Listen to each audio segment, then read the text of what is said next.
नमस्कार मंडळी, welcome back to my channel. मी डॉक्टर स्मिता. आजच्या व्हिडिओमध्ये आपण एका छोट्याशा पण तितक्याच महत्त्वपूर्ण विषयावर बोलणार आहोत आणि तो विषय म्हणजे पित्त होणे. पित्त होणे, जळजळ, मळमळ, बर्निंग सेन्सेशन असणे याची कारणं कुठली कुठली आहेत हेही आपण समजून घेणार आहोत आणि त्यावरचे घरच्या घरी आपल्याला करता येतील असे उपाय कुठले आहेत हेही पाहणार आहोत. नेहमीप्रमाणे या सगळ्या गोष्टी आपण सायंटिफिक वेमध्ये समजून घेणार आहोत, त्यामुळे नक्की हा व्हिडिओ शेवटपर्यंत पाहत राहा. चला तर मग सुरुवात करूयात आपण आजच्या व्हिडिओला. पित्त, जळजळ, मळमळ, बर्निंग सेन्सेशन किंवा आंबट ढेकर येणं तुम्हाला सतत आणि वरचेवर असे त्रास होत असतील तर उपाय समजून घेण्याआधी आपल्याला त्यामागची कारणं समजून घेणंही तितकंच महत्त्वाचं आहे. जर आपल्याला आपल्या या त्रासामागचं नेमकं कारण समजलं तर आपल्याला ते कारण अव्हॉइड करणं शक्य होतं आणि बऱ्याच अंशी आपण आपल्या त्रासावरती नियंत्रण आणू शकतो. तो त्रास कमी केला जाऊ शकतो. त्यामुळे सगळ्यात आधी समजून घेऊयात त्यामागची कारणं कुठली कुठली आहेत. नंबर 1 पहिलं महत्त्वाचं कारण म्हणजे भूक लागल्यावर सुद्धा न खाणं, भूक लागल्यावर सुद्धा उपाशी राहणं किंवा स्किपिंग मील्स असं सुद्धा ज्याला आपण म्हणू शकतो. हे खूप महत्त्वाचं कारण आहे. नंबर 2 दुसरं महत्त्वाचं कारण म्हणजे इटिंग ॲट ऑड टाईम्स म्हणजे अवेळी जेवणं.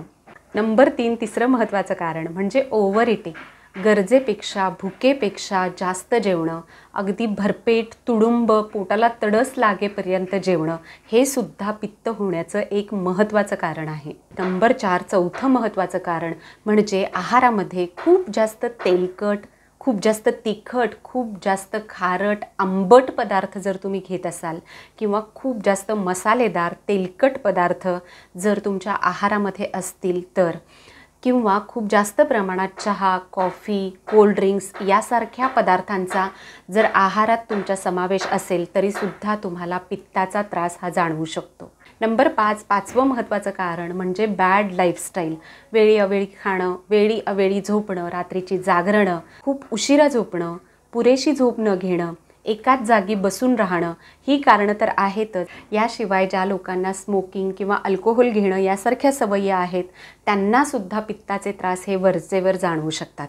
नंबर 6 सहावी महत्त्वाची गोष्ट म्हणजे जठराचे काही ना काही आजार जर तुम्हाला असतील, जसं की अल्सर्स आहे किंवा GERD आहे, यासारख्या आजारांमध्ये सुद्धा पित्त होणं, बर्निंग सेन्सेशन, आंबट ढेकर येणं किंवा जळजळणं यासारख्या ज्या गोष्टी आहेत त्या खूप कॉमनली दिसून येतात. आता पाहूयात आपण ॲसिडिटीपासून आपल्याला इन्स्टंट रिलीफ मिळवून देणाऱ्या गोष्टी कुठल्या कुठल्या आहेत ते. पित्त झाल्यानंतर आपण घरच्या घरी कुठले उपाय करू शकतो हे आता आपण समजून घेऊया. नंबर 1 पहिला महत्त्वाचा उपाय म्हणजे थंड दूध. थंड दूध हा ॲसिडिटीसाठी एक उत्तम अँटीडोट आहे. स्टमकमधल्या ॲसिड्सना न्यूट्रलाइज करण्यासाठी थंड दुधाचा आपल्याला खूप छान वापर करून घेता येतो. पित्त किंवा जळजळ कमी करण्यासाठी थंड दूध घेत असताना त्यामध्ये साखर, हळद किंवा इतर कुठलेही पदार्थ ॲड करणं आपण टाळायला हवं. नंबर 2 दुसरी महत्त्वाची गोष्ट म्हणजे पिकलेलं केळं. स्टमक लायनिंग कोट करून पित्ताची लक्षणं कमी करण्यासाठी आपल्याला त्याचा खूप छान वापर करून घेता येतो. खूप जास्त जळजळ होत असेल, मळमळ होत असेल अशा वेळेला पिकलेलं केळं आपल्याला खूप छान रिलीफ मिळवून देतं. नंबर 3 तिसरी महत्त्वाची गोष्ट म्हणजे बडीशेप. बडीशेप ही पाचक आहे, पचनाला मदत करणारी आहे आणि त्याचे बरेचसे गॅस्ट्रोइंटेस्टिनल बेनिफिट्ससुद्धा आहेत. इनडायजेशन, ब्लोटिंग त्यामुळे बऱ्याच प्रमाणात कमी होतं. ज्या वेळेला आपल्याला ॲसिडिटीचा त्रास होत असतो अशा वेळेला इन्स्टंट रिलीफ मिळवण्यासाठी 1 चमचाभर होईल इतकी बडीशेपची पावडर आपल्याला थंड पाण्यात मिसळून घ्यायला हवी. 1 ग्लास होईल इतकं थंड पाणी आणि 1 चमचा बडीशेपची पावडर. यामध्ये तुम्हाला आणखी थोडा कूलिंग इफेक्ट त्याचा वाढवण्यासाठी पुदिन्याची पानंसुद्धा ॲड करता येतील. नंबर 4 चौथा महत्त्वाचा उपाय म्हणजे कलिंगडाचा ज्यूस. अगदी थंडगार कलिंगडाच्या स्लायसेससुद्धा तुम्हाला घेता येतील. थंड कलिंगडाच्या ज्यूसमुळं आपल्याला इन्स्टंट बर्निंग सेन्सेशनपासून रिलीफ मिळतो. कलिंगडामध्ये खूप जास्त वॉटर कंटेंट आहे, त्यामुळं थंडगार कलिंगडाच्या फोडी किंवा थंड कलिंगडाचा ज्यूस हा आपल्याला ॲसिडिटीचे सिम्पटम्स लगेचच कमी करून देतो. नंबर 5 पाचवा महत्त्वाचा उपाय म्हणजे ताक. ताकामध्ये सुद्धा सूदिंग इफेक्ट देणारे घटक आहेत. त्यामध्ये असणारं लॅक्टिक ॲसिड हे स्टमकमधल्या ॲसिड्सना न्यूट्रलाइज करण्यासाठी मदत करतं आणि आपल्याला ताबडतोब पित्ताच्या लक्षणांपासून सुटका मिळते. ताकाची चव अजून इम्प्रूव्ह करण्यासाठी आणि त्याचा कूलिंग इफेक्ट अजून वाढवण्यासाठी आपल्याला त्यामध्ये आल्याचा कीस, ब्लॅक पेपर पावडर किंवा जिऱ्याची पावडर, पुदिन्याची पानं, हिंग, काळं मीठ यासारख्या गोष्टीसुद्धा ॲड करता येतील.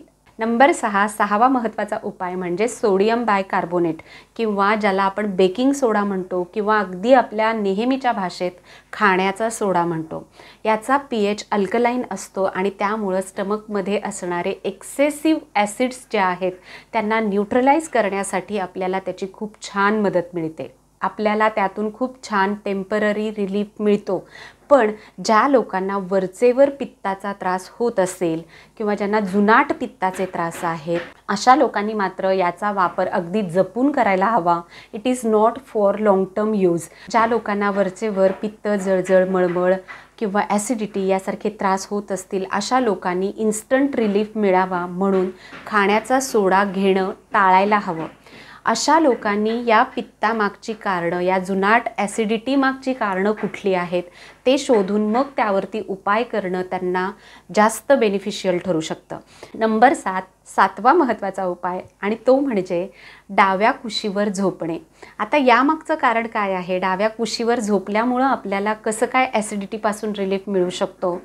तर आपली अन्ननलिका ही जठरामध्ये उजव्या बाजूने प्रवेश करत असते. डाव्या कुशीवर झोपल्यामुळं लोअर एसोफेजियल स्फिंक्टर जे आहे ते स्टमक ॲसिड लेवलच्या वरती राहतं आणि त्यामुळं पित्ताची जी लक्षणं आहेत ती आपल्याला कमी प्रमाणात जाणवतात.